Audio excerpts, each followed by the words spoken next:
രക്ഷയുടെ സന്ദേശം ഒരിക്കൽ കൂടി കേൾക്കാൻ ദൈവം സഹായിച്ചു. I thank the Lord for that.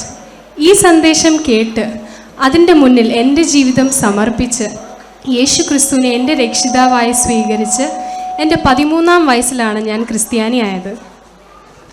I became a Christian when I was 14 years old. നിങ്ങൾ കൺഫ്യൂസ് ആയോ? ബൈബിൾ അടിസ്ഥാനത്തിൽ നമ്മൾ യേശുവിനെ നമ്മുടെ പൂർണ്ണ രക്ഷിതാവായി സ്വീകരിച്ച് നമ്മുടെ ജീവിതം കംപ്ലീറ്റായിട്ട് സബ്മിറ്റ് ചെയ്യുമ്പോഴാണ് ഒരു യഥാർത്ഥ ക്രിസ്ത്യാനിയാകുന്നത്. അല്ലെങ്കിൽ അതൊരു വെറും നാമം മാത്രം. Yes, just as G.K. Chesterton says, just going to the church doesn't make you a Christian any more than staying in a garage makes you a car. Yes. Next, we would be presenting a life-inspired incident before you. ഉഷകാലം നാം എഴുന്നേൽക്കുക പരനേശുവെ സ്തുതിപ്പാൻ. ഉഷകാലമെന്താനന്ദം നമ്മൾ പ്രിയനോടടുത്തിടുകിൽ. ഞാൻ എൻ്റെ കണ്ണ് പർവ്വതങ്ങളിലേക്ക് ഉയർത്തുന്നു. എനിക്ക് സഹായം എവിടെ നിന്ന് വരും? എൻ്റെ സഹായം ആകാശത്തെയും ഭൂമിയെയും ഉണ്ടാക്കിയ യഹോവയെങ്കിൽ നിന്ന് വരുന്നു. അടിയൻ്റെ സ്വർഗീയ പിതാവേ, അടിയൻ അവിടത്തേക്ക് സ്തോത്രം ചെയ്യുന്നു. അടിയനെ അവിടെ നടത്തിയ എല്ലാ വഴികൾക്കുമായിട്ട് നന്ദി. കർത്താവേ, അവിടുന്ന് എൻ്റെ സങ്കേതമാകുന്നു. ഞാൻ എൻ്റെ ദൈവത്തിൽ ശരണം പ്രാപിക്കുന്നു. ആരാണാവോ ഈ വെളുപ്പാങ്കാലത്ത്? അമേരിക്കയിൽ നിന്ന് റോസാണല്ലോ. ഈ നേരത്തെ അവള് വിളിക്കാറ് പതിവില്ലല്ലോ.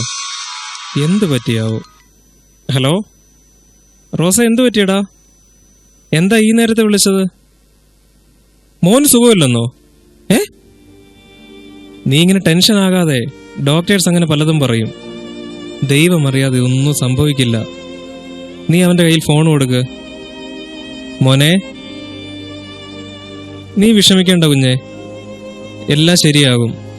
നമ്മുടെ ദൈവം അറിയാതെ തലയിലെ ഒരു മുടി പോലും വീടില്ല എന്ന് ഡാഡി പറഞ്ഞു തന്നിട്ടില്ലേ? Good, take care. God bless you. മമ്മയുടെ കയ്യിൽ കൊടുക്ക്. റോസേ, നിനക്ക് സുഖമല്ലേ? അതെ അതെ, രാവിലെ ഒരു പ്രെയർ മീറ്റിംഗ് ഉണ്ട്. അതിനുശേഷം നമ്മുടെ എല്ലാ സ്ഥാപനങ്ങളിലും ഒരു ഫ്ലൈയിങ് വിസിറ്റ് നടത്തണം. ഞാനെന്നാ വൈകിട്ട് വിളിക്കാം. Okay, bye. ഇപ്പോഴത്തെ പിള്ളേരുടെ ഒരു കാര്യം, ചെറിയ കാര്യങ്ങൾ പോലും മാനേജ് ചെയ്യാൻ പറ്റുന്നില്ല അവർക്ക്.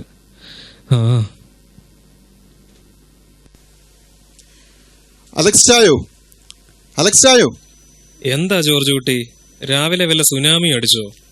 അതല്ല ചായ, ഒരു സന്തോഷ വാർത്തയുണ്ട്. അതെന്താ? നമ്മൾ സിംഗപ്പൂർ കമ്പനിക്ക് ഒരു കൊട്ടേഷൻ അയച്ചിരുന്നില്ലേ? അത് നമുക്ക് തന്നെ കിട്ടി. $1 ബില്യൺ ഓർഡറാണ്. ഓഹോ, ഇതാണോ ഇത്ര വലിയ കാര്യം? പണം ഇന്ന് വരും, ചിലപ്പോൾ നാളെ പോകും. ഇതിലൊന്നും ആകരുത് നമ്മുടെ സന്തോഷം. നമ്മുടെ സന്തോഷം എപ്പോഴും ദൈവത്തിലായിരിക്കണം. ഓ, ക്ഷമിച്ചേർ. രാവിലെ മെയിൽ കണ്ട സന്തോഷത്തിന് ഞാൻ ഓടി പോന്നതാ. അച്ചായന്റെ സന്തോഷം ഇതിലൊന്നുമല്ല എന്ന കാര്യം ഞാൻ ഓർത്തില്ല. എന്നാൽ ശരി, ഞാൻ പോകുക. രാവിലെ ഓഫീസിലേക്ക് വരുമോ, അതോ ഫയൽ ഞാൻ ഇങ്ങോട്ട് കൊണ്ടുവരണോ? എനിക്കൊരു പ്രെയർ മീറ്റിംഗ് ഉണ്ട്, അത് കഴിഞ്ഞ് ഞാൻ അങ്ങോട്ട് വരാം. പിന്നെ അടുത്ത ആഴ്ചത്തേക്ക് അമേരിക്കയ്ക്ക് എനിക്കൊരു ടിക്കറ്റ് ബുക്ക് ചെയ്തേര്. അതെന്താ ഇത്ര പെട്ടെന്ന്? രാവിലെ റോസ് വിളിച്ചിരുന്നു. മോന് നല്ല സുഖമില്ല. അവളാകെ ടെൻഷനില്ല. അവളും മോനും തന്നെയല്ലേ ഉള്ളവിടെ. അന്നേ ഞാൻ അച്ചായനോട് പറഞ്ഞതാ, പിള്ളേര് നമ്മുടെ കണ്ണും വെട്ടത് തന്നെ ഉണ്ടാവുന്നതാ നല്ലതെന്ന്. ഇവിടൊന്നും സൗകര്യമില്ലാത്തതുപോലെ ഹയർ സ്റ്റഡിക്ക് അമേരിക്കയിൽ വിട്ടു പഠിപ്പിക്കാൻ. അവന്റെ ആഗ്രഹം അവിടെ പഠിക്കാനായിരുന്നു. പഠിക്കട്ടെ ജോർജ് കുട്ടി. അവനെ നിയന്ത്രിക്കാനല്ലേ ഞാൻ അവളെ കൂടി ഒപ്പം അയച്ചത്. എന്നാൽ ഞാൻ വീട്ടിലോട്ട് ചെല്ലട്ടെ. ഡേസിയോട് പോലും പറയാതെയാ ഞാൻ ഇങ്ങോട്ട് പോകുന്നത്. ഓ, ചെല്ല് ചെല്ല്. ഇനി അവള് ടെൻഷൻ ആകണ്ട. അലക്സേ, ഇന്ന് വണ്ടി എടുത്തില്ലായിരുന്നോ? തോമസ് കുട്ടിയോ? ഇന്ന് വണ്ടി എടുത്തില്ല തോമസ് കുട്ടി. നമ്മുടെ ഈ റോഡിലൂടെ പ്രകൃതി ഭംഗി ആസ്വദിച്ച് നടക്കുന്ന ഒരു സുഖമുണ്ടല്ലോ, അത് കാറിൽ പോയാൽ കിട്ടില്ലടോ. അത് സത്യം. ആ സുഖം ഒന്ന് വേറെ തന്നെയാ. അത് കറക്റ്റാണ്. എന്നാലും അതിരിക്കട്ടെ, നിങ്ങൾക്ക് സുഖമല്ലേ? എങ്ങനെയുണ്ട് കാര്യങ്ങളൊക്കെ? സുഖമല്ലേ എന്ന് ചോദിച്ചാൽ സുഖക്കുറവൊന്നുമില്ല. പിന്നെ തൻ്റെ അത്രയും അങ്ങ് പറ്റില്ല, അല്ലല്ലോ നമ്പിയാരെ? തന്നെ അത്രയ്ക്ക് അങ്ങോട്ട് പറ്റില്ല. അതെന്താടോ താൻ അങ്ങനെ പറഞ്ഞത്? തന്നെ ദൈവം അങ്ങ് അനുഗ്രഹിച്ചേക്കുമല്ലേ. താൻ തൊടുന്നതെല്ലാം പൊന്നാകുമല്ലേ. ഞാൻ പറയുന്നല്ല കേട്ടോ, നാട്ടുകാരുടെ ഇടയിലുള്ള പറച്ചില. ദോഷം പറയുന്നല്ലോ. നാട്ടുകാർക്കെല്ലാം തന്നെ പറ്റി നല്ല മതിപ്പാ. ദൈവഭക്തനായ നല്ലൊരച്ചായൻ.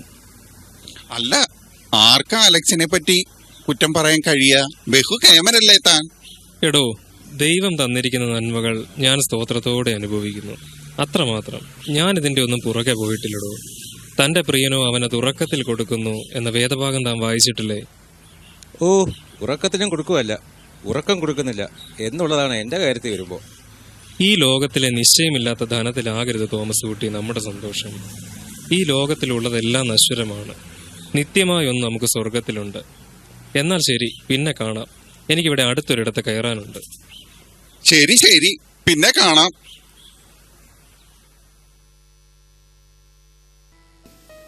ജോർജ് കുട്ടി, ഡെയ്സിക്കും പിള്ളേർക്കും ഇപ്പൊ ലീവല്ലേ? ഒരാഴ്ചത്തെ ഫാമിലി റിട്രീറ്റ് ഉണ്ട്. അറ്റൻഡ് ചെയ്യാൻ നോക്കാൻ നല്ല ബ്ലെസ്സിങ് ആയിരിക്കും. എൻ്റെ അച്ചായ, ഇപ്പോൾ ഞങ്ങൾക്ക് വലിയ പ്രശ്നമൊന്നുമില്ല ഫാമിലി റിട്രീറ്റ് അറ്റൻഡ് ചെയ്യാൻ. തന്നെയുമല്ല, ഒരാഴ്ച അവിടെ പോയി മെനക്കെടാനും വയ്യുന്നേ.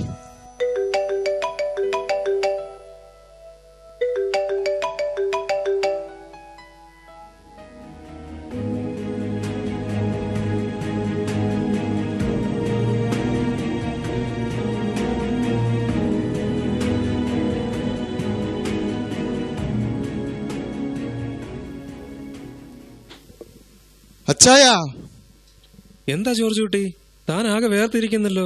എല്ലാം പോയി അച്ചായ, എല്ലാം പോയി. നമ്മുടെ പ്രതീക്ഷകളെല്ലാം തകർന്നു. എന്തു പോയിന്നാ? തെളിച്ചു പറ ജോർജ് കുട്ടി. നമ്മൾ അമേരിക്കയിലേക്ക് അയച്ച 20 കണ്ടെയ്നർ ചെമ്മീനില്ലേ, അതിലെന്തോ കുഴപ്പമുണ്ടെന്ന് അവർ അത് മുഴുവൻ തിരിച്ചയക്കുവാണ്. തന്നെയുമല്ല, അവരുടെ ഒരു സിസ്റ്റർ കൺസേൺ ആണ് സിംഗപ്പൂർ കമ്പനി. ഇതറിഞ്ഞ അവർ നമ്മുടെ $1 ബില്യൺ ഓർഡർ ക്യാൻസൽ ചെയ്തു. കോടികളുടെ നഷ്ടമാണ്. വല്ലാത്ത ചതിയായിപ്പോയല്ലോ ദൈവമേ. അതിന് താൻ ഇങ്ങനെ വിഷമിച്ചിട്ട് എന്താ കാര്യം? നമുക്ക് വിധിച്ചിട്ടില്ല, അത്ര തന്നെ. ദൈവം തന്നു, ദൈവം എടുത്തു, അത്രമാത്രം. താൻ സമാധാനിക്കുക. അച്ഛൻ എങ്ങനെ ഇങ്ങനെ പറയാൻ കഴിയും? ഈ ഓർഡർ കിട്ടിയപ്പോൾ ഞാൻ എന്തെല്ലാം പ്രതീക്ഷിച്ചു. എല്ലാം പോയല്ലോ ദൈവമേ, എല്ലാം പോയല്ലോ. ഈ ലോകത്തിലെ ധനത്തിലാണ് നമ്മുടെ സന്തോഷമെങ്കിൽ അത് നഷ്ടപ്പെടുമ്പോൾ നമ്മുടെ സന്തോഷവും നഷ്ടപ്പെടും. ധനവും മാനവും പുരാതന സമ്പത്തും ദൈവത്തിന്റെ കയ്യിലുണ്ട്. അത് നോക്കി നമുക്ക് സന്തോഷിക്കാം ജോർജ് കുട്ടി. ദൈവത്തിന്റെ മുഖത്തേക്ക് നോക്കി സന്തോഷിച്ചുകൊണ്ടിരുന്നു. 10 പുത്തനുണ്ടെങ്കിലേ ഈ നാട്ടുകാരുടെ ഇടയിൽ ഒരു വിലയും നിലയും കാണൂ. അല്ലെങ്കിലേ ഈ ധനാട്യനായ, ദാനകർമ്മിയായ, നീതിമാനായ, സർവ്വദയാലുവായ അലക്സാണ്ടർ ജോസഫ് വെറും വട്ടപൂജ്യം. അച്ചായനത് മറക്കണ്ട. അച്ചായ, നഷ്ടമല്പം ഒന്ന് കുറയ്ക്കാൻ ഒരു ഐഡിയ ഉണ്ട്. പക്ഷേ അച്ചായനൊന്ന് കണ്ണടക്കണം. സമ്മതമാണോ? കണ്ണടയ്ക്കണോ തുറക്കണോ എന്ന് ഞാൻ പിന്നെ തീരുമാനിക്കാം. താൻ കാര്യം പറ. അല്ല, ഈ തിരിച്ചയച്ചിരിക്കുന്ന 20 കണ്ടെയ്നർ ചെമ്മീൻ എന്ത് ചെയ്യാൻ അച്ചായന്റെ പരിപാടി? ഡിസ്കാർഡ് ചെയ്യണം. അതാ ഞാൻ പറഞ്ഞത്, ഐഡിയ ഉണ്ട്. അച്ചായനൊന്ന് കണ്ണടയ്ക്കാൻ. തെളിച്ചു പറ ജോർജ് കുട്ടി. അത് നമ്മൾ ഡിസ്കാർഡ് ചെയ്യുന്നില്ല. പകരം റീപ്രോസസ് ചെയ്ത് ഇവിടെ നമ്മൾ റീറ്റെയിൽ ഷോപ്പുകൾക്ക് കൊടുക്കുന്നു. ഈ മലയാളക്കരയിൽ അച്ചായൻ പറഞ്ഞാൽ കേൾക്കാത്ത ഏത് റീറ്റെയിൽ മുതലാളിമാരാ ഉള്ളത്? എന്താ ജോർജ് കുട്ടി താനീ പറയുന്നത്? അച്ചായൻ പറയണമെന്നില്ല, എല്ലാം ഞാൻ ചെയ്തോളാം. എനിക്കതിന് ആൾക്കാരുണ്ട്. പിന്നെ അച്ചായൻ ഇതിൽ ഇടങ്കോലിടാതെ അനങ്ങാതിരുന്നാൽ മതി. ചെവി അറിയില്ല. വേണ്ട ജോർജ് കുട്ടി, അവര് റിജക്റ്റ് ചെയ്ത സാധനം നമ്മൾ മറിച്ചു കൊടുക്കുന്നത് ശരിയല്ല. ദൈവം എല്ലാം കാണുന്നുണ്ട്. എനിക്കിങ്ങനെ ഒരു കാര്യം ചെയ്യാൻ കഴിയില്ല. അച്ചായ, ഒന്നുകൂടി ചിന്തിക്കൂ. കോടികളുടെ നഷ്ടമാണ് വരുന്നത്. എത്ര നഷ്ടമാണെങ്കിലും ദൈവഹിതത്തിന് വിരോധമായ ഒരു കാര്യം ചെയ്യാൻ ഞാൻ തയ്യാറല്ല. ഈ തന്നതെല്ലാം ദൈവമാണ്. ദൈവത്തിനത് എടുക്കണമെന്ന് തോന്നി എടുത്തു, അത്രമാത്രം. ദൈവം ചെയ്യുന്നതെല്ലാം നന്മയ്ക്കാണ്. ദോഷം ചെയ്യാൻ അവിടുന്ന് മനുഷ്യനല്ലല്ലോ. അച്ചായ, ഒന്നുകൂടി റീതിങ്ക് ചെയ്യൂ പ്ലീസ്. No, chapter closed. ദൈവത്തെയും കെട്ടിപ്പിടിച്ച് വേദാന്തവും പറഞ്ഞിരുന്നു. ഇപ്പോൾ മുകളിൽ നിന്ന് വരും. എന്തായാലും ഞാൻ പോവാ. സ്റ്റെസി, നീ അറിഞ്ഞോ അലക്സാണ്ടറിന്റെ കാര്യം? എന്തായാലും വല്ലാത്ത കഷ്ടമായി പോയി. അറിഞ്ഞു. റോസ് കഴിഞ്ഞ ദിവസം വിളിച്ചിരുന്നു. വിവരമറിഞ്ഞ് അവർ സ്റ്റേറ്റ്സിൽ നിന്നും എത്തിയിട്ടുണ്ട്. ഈ സമയത്ത് റോസ് ഇല്ലാതെ പറ്റില്ലല്ലോ. സ്ട്രോക്ക് ആണെന്നാ ജോർജ് കുട്ടി പറഞ്ഞത്. എഴുന്നേറ്റ് നടക്കണമെങ്കിൽ പരസഹായമില്ലാതെ കഴിയില്ല. എല്ലാം കൂടി ഒന്നിച്ചു വന്നല്ലോ. കഷ്ടമായി പോയി. ശരിയാ, ബിസിനസ്സിൽ വൻപിച്ച തകർച്ച, ഒപ്പം ആരോഗ്യം ഈ അവസ്ഥയിലും. ഒരു മനുഷ്യൻ തകർന്ന് തരിപ്പണമാകാൻ ഇതിൽ കൂടുതൽ എന്തു വേണം? എന്തായാലും നമുക്ക് അദ്ദേഹത്തെ ഒന്ന് കണ്ട് ആശ്വസിപ്പിക്കാം.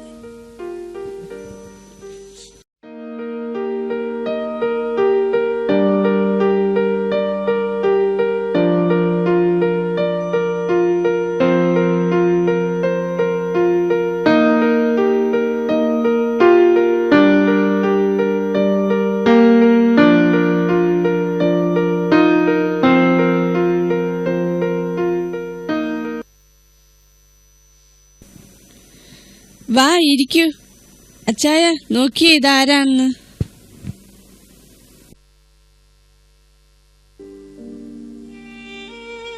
കണ്ടില്ല എന്റെ അവസ്ഥ. ഇവിടെ നിന്ന് എഴുന്നേൽക്കണമെങ്കിൽ പരസഹായം വേണം. ഞാൻ എന്ത് തെറ്റ് ചെയ്തിട്ടാണോ എനിക്ക് ഈ അവസ്ഥ വന്നത്? ഒരു മനുഷ്യനെ പോലും അറിഞ്ഞോ അറിയാതെ ഞാൻ വിഷമിപ്പിച്ചിട്ടില്ല. ദൈവഹിതം അനുസരിച്ച് മാത്രമേ ഇന്ന് വരെ ഞാൻ ജീവിച്ചിട്ടുള്ളൂ. എന്നിട്ടും എനിക്ക് ഈ അവസ്ഥ. അലക്സേ, താൻ ഇങ്ങനെ വിഷമിക്കാതെ. ദൈവം നീതിമാനാണ്. നീതിയല്ലാത്തതൊന്നും അവിടുന്ന് ചെയ്യില്ല. ശരിയാണ് അലക്സേ, ദൈവം നീതിയോടെയാണ് ഓരോ കാര്യങ്ങളും ചെയ്യുന്നത്. നമുക്ക് ദൈവത്തോട് ചോദിക്കുവാൻ ഒരു റൈറ്റും ഇല്ല. മനുഷ്യർ പുറമേ ഉള്ളതാ നോക്കുന്നത്, പക്ഷേ ദൈവം ഹൃദയത്തെ ശോധന ചെയ്യുന്നു. എടോ, ദൈവത്തിന് മറഞ്ഞിരിക്കുന്നതായിട്ടൊന്നുമില്ലല്ലോ. പിന്നെ നിന്റെ എന്തെങ്കിലും പാപമായിരിക്കും നിനക്ക് ഈ അവസ്ഥ വരാനുള്ള കാരണം. ഇല്ല, എന്റെ മനസാക്ഷിക്ക് നിരക്കാത്തതൊന്നും ഞാൻ ചെയ്തിട്ടില്ല. ഞാൻ ഒരു ദോഷവും ചെയ്തിട്ടില്ല. ദൈവം മുൻപാകെ ഞാൻ നിഷ്കളങ്കനായിട്ടാണ് ഇതുവരെ നടന്നിട്ടുള്ളത്. നീ വലിയ പുണ്യാളൊന്നും ആകണ്ട. നിനക്ക് ഞങ്ങളെ പറഞ്ഞ് പറ്റിക്കാൻ കഴിയുമായിരിക്കും, പക്ഷെ ദൈവത്തെ പറ്റിക്കാൻ കഴിയില്ല. അത് നീ മറക്കണ്ട. ഈ ലോകത്തിൽ എല്ലാവിധ സുഖങ്ങൾക്കും പുറകെ എനിക്ക് പോകാമായിരുന്നു. അതിനുള്ള എല്ലാ അവസരങ്ങളും എനിക്ക് ഉണ്ടായിരുന്നു. പക്ഷെ അതിലൊന്നും ഞാൻ എൻ്റെ ഹൃദയം വെച്ചില്ല. എല്ലാം എൻ്റെ പിറകിൽ ഞാൻ എറിഞ്ഞു കളഞ്ഞു. പിന്നെ ഞാൻ എന്തു പാപം ചെയ്തെന്നാ നിങ്ങൾ ഈ പറയുന്നത്? അത് ഞങ്ങൾക്ക് എങ്ങനെ അറിയാൻ കഴിയും? ദൈവം നീതിമാനെ ശിക്ഷിക്കുന്നില്ല, പക്ഷെ ദുഷ്ടന്മാരെ വെറുതെ വിടുന്നുമില്ല. സ്വയം നീതിമാൻ ചമഞ്ഞിരിക്കാതെ ദൈവസന്നിധിയിൽ കുറവുകളെ ഏറ്റുപറഞ്ഞ് മാനസാന്തരപ്പെടാൻ നോക്ക്. എന്റെ ദൈവമേ, നീ പാപിയാ അലക്സേ. പാപം ചെയ്യാതെ നിനക്ക് ഈ അവസ്ഥ ഉണ്ടാകത്തില്ല. ഞാൻ നിന്നെ വിശ്വസിക്കത്തില്ല. നിന്റെ ഈ മുഖമൂടി നീ അഴിച്ചു മാറ്റണം. എന്റെ ദൈവമേ, എന്നെ ആരും വിശ്വസിക്കുന്നില്ലല്ലോ. എല്ലാവരും എനിക്കെതിരെ തിരിഞ്ഞിരിക്കുന്നു. നീ പോലും എന്റെ നേരെ മുഖം തിരിച്ചിരിക്കുന്നു. എന്റെ ജീവിതത്തിലെ എല്ലാ നന്മയും എടുത്തു കളഞ്ഞ് എന്നെ ഇങ്ങനെ കഷ്ടപ്പെടുത്താൻ ഞാൻ എന്ത് തെറ്റാ ചെയ്തത്? പറ, എനിക്കത് അറിയണം. എന്നാലും എന്തൊക്കെ എന്നോട് നീ ചെയ്താലും ഞാൻ നിന്നെ വിട്ടു മാറുകയില്ല. നീയാണ് എന്റെ വീണ്ടെടുപ്പുകാരൻ. ഒരു കാര്യത്തിൽ എനിക്ക് ഉറപ്പുണ്ട്, നീ എന്നെ പരീക്ഷിച്ചാൽ ഒരു കുറ്റവും നിനക്ക് എന്നിൽ കണ്ടെത്താൻ കഴിയുകയില്ല. ഞാൻ എന്റെ കണ്ണുകൾ കൊണ്ട് പാപം ചെയ്തിട്ടില്ല. ഈ ലോകത്തിന്റെ ധനത്തിൽ ഞാൻ ആശ്രയിച്ചിട്ടില്ല. വിട്ടുമാറാതെ നിന്റെ വഴികളിൽ ഞാൻ നടന്നു. എന്നിട്ടും നീ എന്നിൽ കുറ്റങ്ങൾ കണ്ടുപിടിച്ചത് എന്തിനാണെന്ന് എനിക്കറിയില്ല. ഒരു ശത്രുവായിട്ട് നീ എന്നെ വിചാരിക്കുന്നു. അയ്യോ, ഞാൻ മരിച്ചിരുന്നെങ്കിൽ കൊള്ളായിരുന്നു. അലക്സാണ്ടർ, ഞാൻ സർവശക്തിയുള്ള ദൈവമാണ്. എന്റെ മുമ്പിൽ സകലവും നഗ്നവും മലർന്നവുമാണ്. നീ നീതിമാനാകേണ്ടതിന് എന്നെ കുറ്റം പറയാം. എന്റെ പുത്രന്റെ നീതിയാണ് നിന്നെ എന്റെ മുമ്പിൽ നിർത്തുന്നത്. അത് മനസ്സിലാക്കാതെ നീ നിന്നെ തന്നെ നീതീകരിക്കുന്നത്. എങ്കിലും നിന്നെ ഞാൻ പൂർണ്ണമായും അറിയുന്നു. എനിക്ക് കഴിയാത്ത വല്ല കാര്യവുമുണ്ടോ? നീ പരാതി പറഞ്ഞ് സ്വയം നീതീകരിച്ചുകൊണ്ടിരിക്കാതെ എഴുന്നേൽക്കുക. എന്റെ നീതിമാൻ വിശ്വാസത്താൽ ജീവിക്കുമെന്ന് നിനക്കറിയുകയില്ല. ഞാൻ നിന്നെ സഹായിക്കും, ഞാൻ നിന്നെ ശക്തീകരിക്കും. എന്റെ ബലമുള്ള കരം കൊണ്ട് ഞാൻ നിന്നെ താങ്ങും. അയ്യോ, എന്റെ ദൈവമേ, ഞാൻ എന്റെ അരിഷ്ടത മനസ്സിലാക്കുന്നു. തിരുമുൻപിൽ നീതിമാനാകുവാൻ എനിക്ക് കഴിയുകയില്ല. ഞാനിനി ഒരിക്കലും നിന്നോട് പരാതിപ്പെടുകയില്ല. എന്റെ അറിവില്ലായ്മ എന്നോട് ക്ഷമിക്കണമേ. എന്റെ അവിവേകം എന്നോട് പൊറുക്കണമേ. ഞാൻ എന്നെ തന്നെ വെറുത്ത് അനുതപിക്കുന്നു. എന്റെ ദൈവമേ, എന്നോട് കരുണ തോന്നി എന്നെ നീ സൗഖ്യമാക്കണമേ.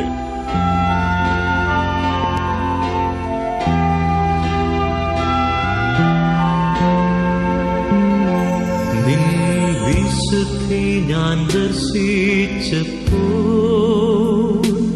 നിൻ സ്നേഹത്തെ ഞാൻ ആരാഞ്ഞപ്പോ, സർവ്വവും മുൻപിൽ നിഴലായി മാറിടുന്നു.